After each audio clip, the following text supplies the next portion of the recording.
Hello नमस्ते, I am Deepali Goyal. स्वागत करती हूँ आप सभी का साइंस मैजिक पर। तो स्टूडेंट्स, आज की क्लास में हम डिस्कस करेंगे हमारी साइंस की वार की अगली सीरीज यानी कि नेक्स्ट पार्ट, जिसमें हम और इम्पोर्टेंट वही प्रीवियस क्वेश्चन डिस्कस करेंगे। यानी कि पिछले एग्जाम में पूछे गए क्वेश्चंस हम डिस्कस कर रहे हैं। और पता नहीं क्या पता ऐसा हो जाए कि हाँ, हम हमारा एग्जाम देखें, उसकी साइंस देखें और वो हमें सारी की हुई लगे, हमें ऐसा लगे कि ये सारे क्वेश्चन तो हमने देखे हुए हैं। ठीक है, तो पढ़ते हैं जल्दी से प्रीवियस ईयर क्वेश्चन, क्योंकि यही वह क्वेश्चंस हैं जो कि रिपीटेड मोशन में आते रहते हैं और आप लोगों को अगर रिपीटेड क्वेश्चन मिलेंगे तो आप बिल्कुल सही आंसर करके आएंगे।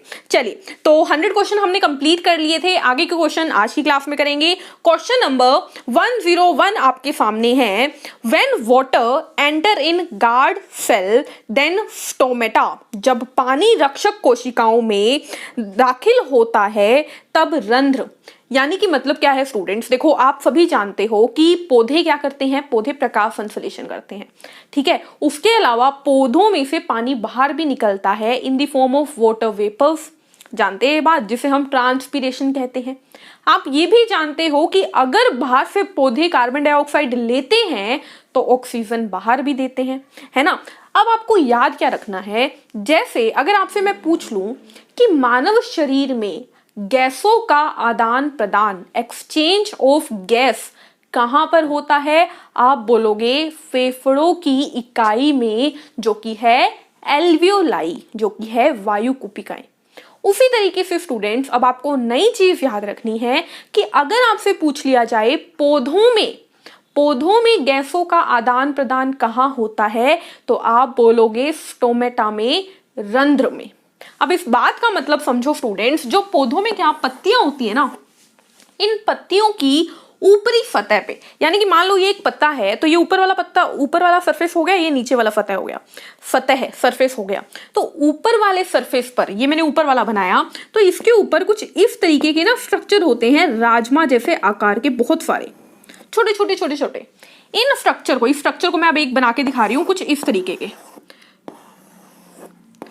इसको बोलते हैं स्टूडेंट्स, इस स्ट्रक्चर को, इसके बाहर और कोशिकाएं पड़ी होती हैं, सेल्स पड़ी होती हैं, इसे बोलते हैं स्टूडेंट्स स्टोमेटा। क्या बोलते हैं? स्टोमेटा, या इसी को बोलते हैं रंध्र। क्या बोलते हैं? रंध्र। अब इसी के थ्रू, इसके बीच में ये आपको दिख रहा है, ये है छोटा सा, क्या है ये है छेद, छोटा सा पोर है। इसी पोर के थ्रू गैस बाहर आना जाना करती है और इसी पोर के थ्रू पानी बाहर आना जाना करता है। अब क्वेश्चन ये पूछा है कि जब, अच्छा उसके बाद जान लीजिए कि ये जो साइड में आपको दिख रही है ना, ये वाली एक इधर दिख रही है, एक इधर दिख रही है, इन दोनों को बोला जाता है गार्ड सेल। गार्ड सेल, ठीक है। देखो हमारे घर के बाहर अगर गार्ड बैठते हैं या कॉलोनी के बाहर गार्ड बैठते हैं, तो उनका काम क्या होता है? उनका काम होता है निगरानी करना कि कौन आ रहा है, कौन जा रहा है, कब हमें गेटों को खोलना है, कब हमें गेट को बंद करना है ना। तो बस सेम टू सेम इनका कार्य है। जब इन्हें दिखता है कि बाहर से कार्बन डाइऑक्साइड अंदर लेकर आनी है, तो ये इन अपने दोनों गेटों को खोल देते हैं। ये खुला हुआ दिखाया मैंने, ठीक है। और जब इन्हें देखता है कि नहीं जरूरत, तो इन छेदों को बंद कर देते हैं, ठीक है। यानी कि हो क्या रहा है, गार्ड सेल की मदद से ये जो स्टोमेटा का रंध्र है, ये कभी खुलता है, कभी बंद होता है, ठीक है। लेकिन अब इन गार्ड सेल को कौन कहता है कि कब तुम्हें खुलना है, कब तुम्हें बंद होना है? तो आपको याद रखना है स्टूडेंट्स, जब भी पानी H2O यानी वाटर इन गार्ड सेल में घुसता है ना, एंटर करता है, तो ये हो जाते हैं, खुल जाते हैं। ये पानी जब अंदर जाता है तो ये ओपन हो जाते हैं, यानी कि खुल जाते हैं, जबकि पानी जब बाहर निकलता है तब ये बंद हो जाते हैं। तो यहां से आपको याद कितनी बातें रखनी है। पहली बात याद रखनी है कि जिस तरह इंसानों में एक्सचेंज ऑफ गैसेस एल्वियोलाई में होती है, उसी तरीके से पौधों में एक्सचेंज ऑफ गैसेस स्टोमेटा यानी रंध्र में होती है। फिर आपको याद रखना है स्टोमेटा कहाँ होता है, तो पत्ते के ऊपरी सतह पे यानी अपर सरफेस ऑफ लीफ पे। तीसरी बात आपको याद रखनी है कि स्टोमेटा ही वह छिद्र है जिसके थ्रू ट्रांसपीरेशन होती है। चौथी बात आपको याद रखनी है कि स्टोमेटा के पास 2 गार्ड सेल होती हैं जो कि उनके गेट को खोलती या बंद करती है। पांचवी और आखिरी बात आपको याद रखनी है कि जब जब गार्ड सेल में पानी आता है, तब तब वो खुलती है, और जब जब पानी निकलता है तब तब वो बंद होती है। तो क्वेश्चन क्या है, पानी गार्ड सेल में आया है तो आंसर क्या दोगे, आंसर दोगे स्टोमेटा जो है वो ओपन हो जाएगा यानी खुल जाएगा।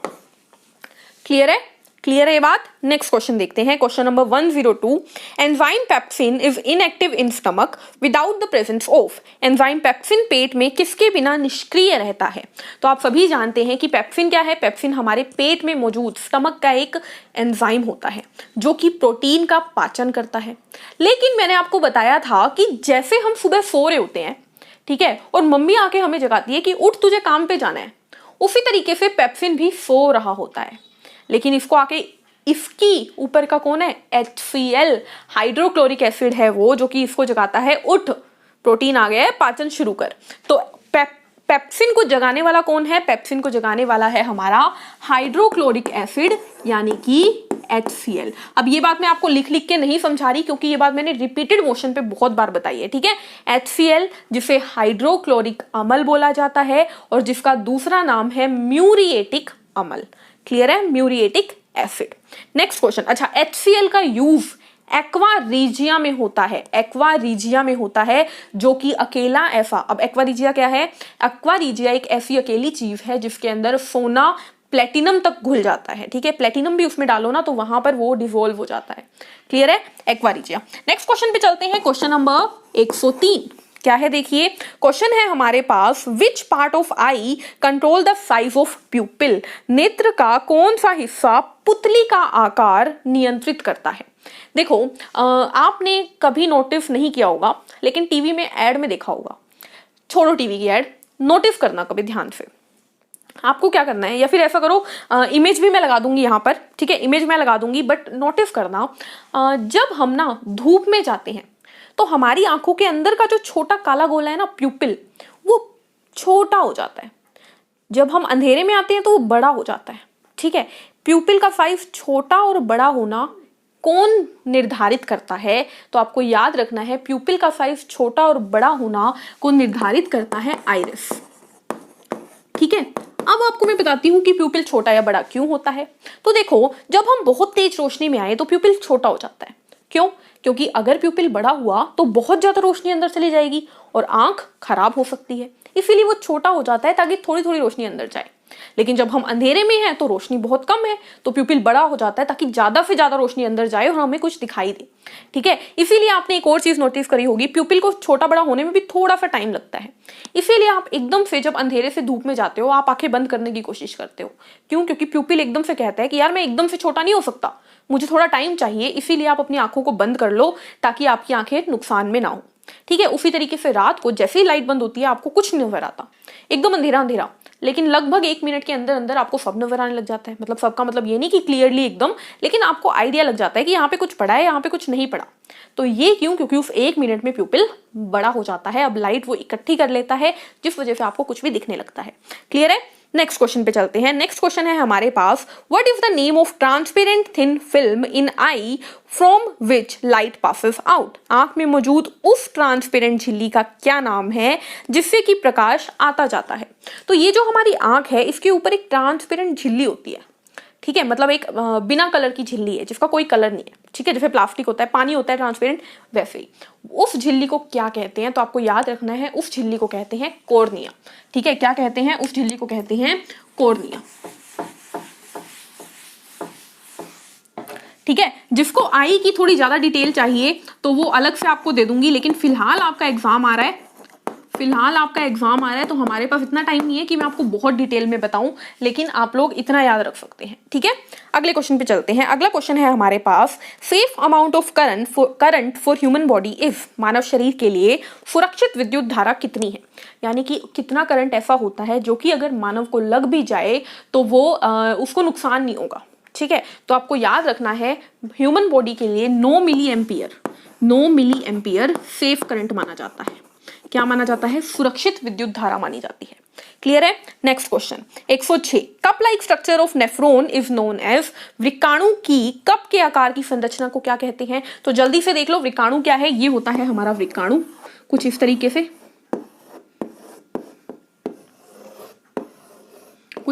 होता है वृक्काणु। अब मैंने ये आपको क्यों बताया, क्योंकि मुझे इसके सारे भाग आपको बताने हैं। देखो ये जो अंदर पड़ा है ना, इसको बोलते हैं ग्लोमेरुलस, इसको बोलते हैं ग्लोमेरुलस। ये जो बाहर कप है ना, ये कप दिख रहा है आपको कटोरी जैसा, इसे बोलते हैं बोमन कैप्सूल, या हिंदी में बोलते हैं बोमन संपुट।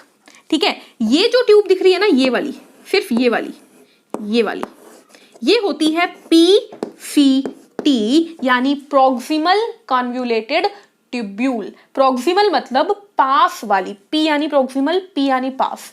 जो बोमन कप के पास होती है वो है पीसीटी। ये क्या दिख रही है आपको, ये वाली, ये है बोमन कैप्सूल से दूर, तो दूर मतलब डीसीटी, तो ये हो गया डिस्टल। और ये जो आपको यू शेप दिख रही है, इसे बोलते हैं लूप ऑफ हेनले, क्योंकि हेनले नाम के साइंटिस्ट ने इसे खोजा था, तो लूप ऑफ हेनले। ये जो है यहां पर सारा यूरिन इकट्ठा होता है, तो इसे बोलते हैं संग्रहण नलिका, या इसी को बोलते हैं कलेक्टिंग डक्ट। ठीक है, इतना याद रहेगा। अब सुन लो, अच्छा इसमें जो आती है ब्लड को लेके वो होती है एफरेंट, याद रखना बस, ए आता है और ई जाता है, ई जाता है। ठीक है, आता कौन है, ए, पहले ए आता है बाद में ई आता है, तो गंदा ब्लड लेकर आएगी ए और साफ ब्लड लेकर जाएगी ई। याद रखोगे इतनी बात, पक्का याद रखोगे। गंदा ब्लड लेकर आएगी ए, जो कि नेफ्रॉन में साफ हो जाएगा, और फिर साफ ब्लड लेकर चली जाएगी ई, पहले ए आएगा। ठीक है, अब क्वेश्चन पढ़ो दोबारा से। कप लाइक स्ट्रक्चर क्या है, कप जैसा मैंने क्या बताया, मैंने बताया कप जैसा होता है ये बोमन कैप्सूल, तो बोमन संपुट क्या आ गया, हमारा आंसर आ गया Bowman capsule, option A. Next आता है question number 107, Plasmodium reproduce through which process. देखो कल की क्लास में, यानी पिछली क्लास में हमने डिस्कस किया था कि बाइनरी फिजन क्या होता है ना। बाइनरी मतलब बाई मतलब दो, जब कोई कोशिका दो में टूटती है तो वो बाइनरी फिजन है। ठीक है, अब आप जानिए किसमें होता है बाइनरी फिजन, तो अमीबा में होता है। ठीक है, अब मैं आपको बताने वाली हूँ प्लाज्मोडियम में क्या होता है। आपको याद रखना है स्टूडेंट्स, प्लाज्मोडियम जो कि एक परजीवी है, जो कि मलेरिया का परजीवी है। प्लाज्मोडियम जो होता है वो करता है मल्टीपल फिजन, यानी ये क्या करता है, मान लीजिए ये एक कोशिका है, इसके पास एक न्यूक्लियस है, ये पहले क्या करेगा, ये न्यूक्लियस को बहुत सारे न्यूक्लियस बना लेगा, फिर क्या करेगा, सारे न्यूक्लियस के चारों तरफ झिल्लियां बना लेगा, और फिर क्या करेगा, फिर टूट जाएगा, सारी कोशिकाएं बाहर, यानी कि एक ही बार में बहुत सारी नई कोशिका पेरेंट सेल से बन गई। इसे बोलते हैं मल्टीपल फिजन। तो आपको याद रखना है जो प्लाज्मोडियम है वो करता है मल्टीपल फिजन, यानी बहुविखंडन, क्लियर है। नेक्स्ट क्वेश्चन नंबर 108 हमारे पास आता है। बडिंग में आपको बता चुकी हूँ, बाइनरी फिजन में आपको बता चुकी हूँ, फिजन भी मैं आपको बता चुकी हूँ, टूटना। ठीक है, नेक्स्ट क्वेश्चन आता है हमारे पास क्वेश्चन नंबर 108। क्या है question, junction of two neuron is called. दो न्यूरॉन के बीच का जंक्शन क्या कहलाता है।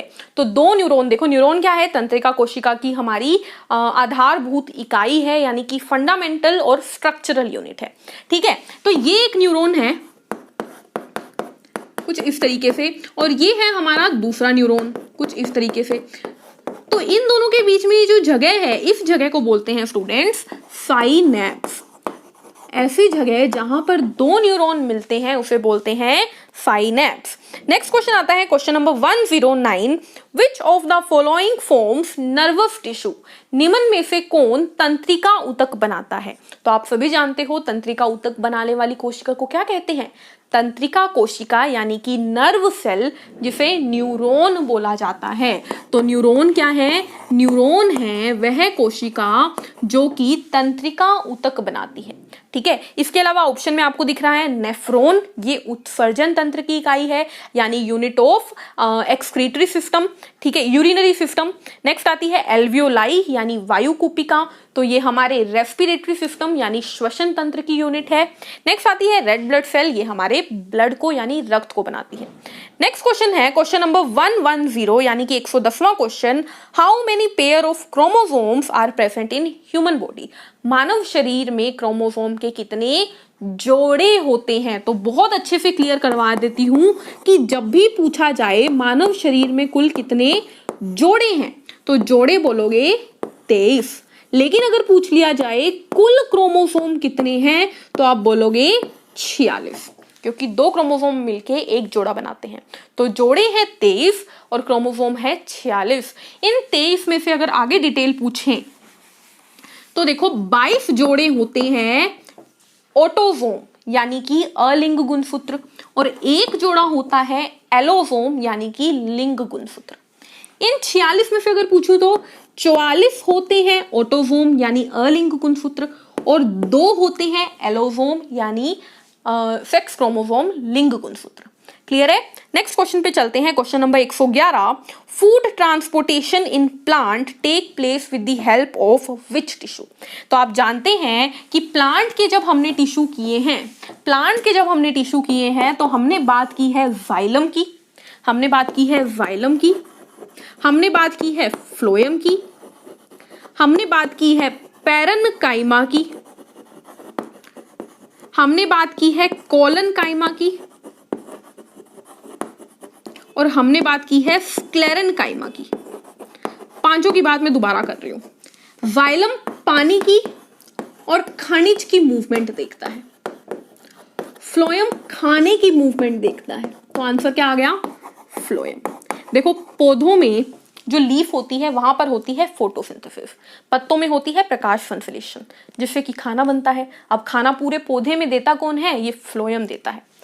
पैरेन्काइमा क्या करता है? खाने को संग्रहित करता है। जो फलों के फ्रूट्स के भाग को आप खाते हो वो पैरेन्काइमा वाला भाग है।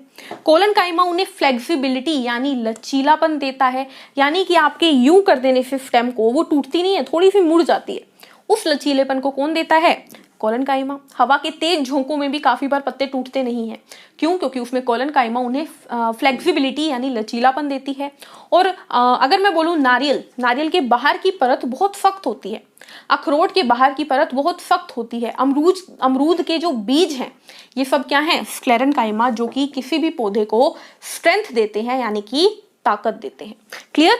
नेक्स्ट क्वेश्चन आता है हमारे पास, question number 112, the gap between 2 neuron is called. तो क्वेश्चन रिपीट हो गया, 2 न्यूरॉन के बीच की जगह को क्या कहते हैं? हम बोलते हैं साइनेप्स। इसके अलावा देखो ऑप्शन में दिख रहे हैं एक्सोन, डेंड्राइट और न्यूरोट्रांसमीटर। तो देखो ये हमारा एक न्यूरॉन है, ये पार्ट होती है सेल बॉडी, क्या होती है? कोशिका बॉडी।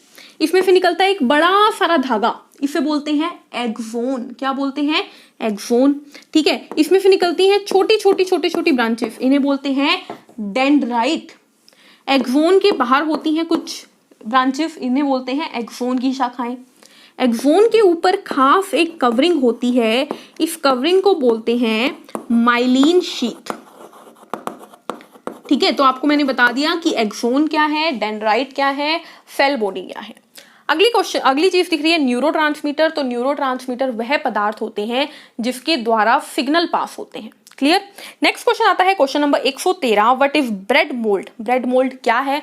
तो देखो ब्रेड को जब हम काफी दिनों तक पड़े रहने देते हैं घर में, तो उसके ऊपर एक व्हाइट और हरे रंग की एक परत सी आ जाती है। ठीक है, काई जैसी लगती है वो हमें। वो एक्चुअली क्या होती है स्टूडेंट? वो होती है कवक यानी फंगस, और वही होता है ब्रेड मोल्ड। तो ब्रेड मोल्ड क्या हुआ? ब्रेड मोल्ड होता है फंगस यानी कवक। अच्छा, 112 का आंसर रह गया ना, ये 113 है। 112 का मैंने बता दिया साइनेप्स। 113 का आंसर क्या है? वो जो ब्रेड मोल्ड जो है उसी को बोलते हैं कवक, फंगस है वो। नेक्स्ट क्वेश्चन आता है question number 114, initiation of ejection of milk is called. दुग्ध स्त्रावण का आरंभ क्या कहलाता है? बहुत सिंपल है। देखो दूध के अंदर कौन सा एसिड होता है? Lactic acid. कौन सी चीनी होती है? लैक्टोज। तो क्या लैक्टोलैक्टिक जैसा कुछ मिल रहा है आपको ऑप्शन में? तो आप देखोगे ऑप्शन ए आपको दिख रहा है लैक्टोजेनेसिस। तो दुग्ध का स्त्रावण क्या कहलाता है स्टूडेंट्स? दुग्ध का स्त्रावण कहलाता है लैक्टोजेनेसिस। क्या मतलब हुआ? देखो लैक्टो का जेनरेशन यानी उत्पादन। ठीक है, तो दुग्ध का स्त्रावण क्या हुआ? लैक्टोजेनेसिस। नेक्स्ट क्वेश्चन आता है फोटोट्रोपिज्म क्या है? फोटोट्रोपिज्म क्या है? तो शब्दों को तोड़ो, फोटोट्रोपिज्म।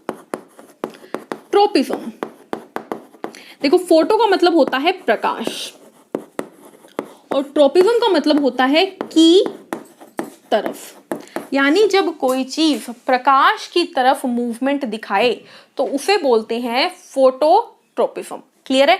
फॉर एग्जाम्पल आपने सुना होगा जो सूरजमुखी है, सनफ्लावर है, वो प्रकाश की तरफ अपनी मूवमेंट दिखाता है, यानी कि यहां से सूरज दिखता है तो वो यहां मुड़ जाता है, यहां से दिखता है तो वो यहां मुड़ जाता है।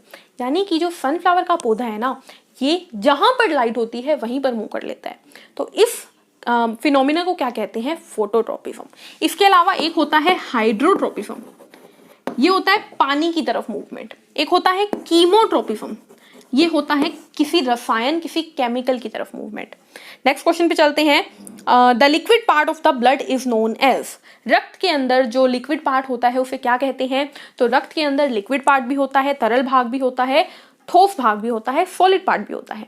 तरल भाग को बोलते हैं प्लाज्मा। क्या बोलते हैं? प्लाज्मा, जो कि 55% होता है। और ठोस भाग को बोलते हैं आरबीसी, डब्ल्यूबीसी, प्लेटलेट, जो कि कितना होता है? 45% होता है। ठीक है, इसमें भी सबसे ज्यादा कौन? आरबीसी, उसके बाद प्लेटलेट और सबसे कम डब्ल्यूबीसी। क्लियर है? Next question, Which of the following is responsible to control sugar level? निम्न में से कौन शर्करा की मात्रा को संतुलित करने में उत्तरदायी है? तो देखो, हमारी बॉडी के अंदर जो शुगर है ना, उसे मेंटेन करता है हमारा अग्नाशय, यानी कि हमारा pancreas.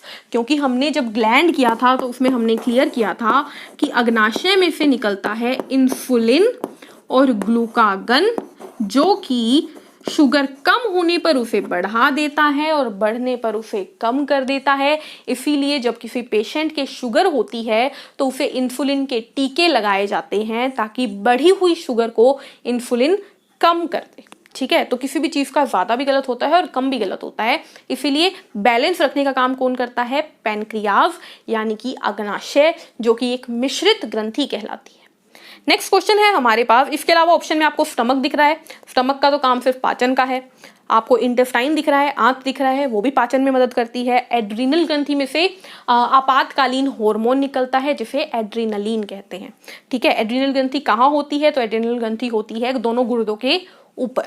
Next question, chlorophyll help in photosynthesis by, प्रकाश संश्लेषण में क्लोरोफिल मदद करती है। कैसे मदद करती है ये मैं बता चुकी हूँ लास्ट क्लास में। क्लोरोफिल सूरज की ऊर्जा को ट्रैप कर लेती है, सूरज की लाइट को, सनलाइट को ट्रैप कर लेती है। ठीक है, तो आपको ऑप्शन में दिख रहा है क्या? कलर देखती है, कलर तो क्रोमोप्लास्ट देखता है। केमिकल देखती है, बिल्कुल नहीं। लाइट को ट्रैप करती है, बिल्कुल सही।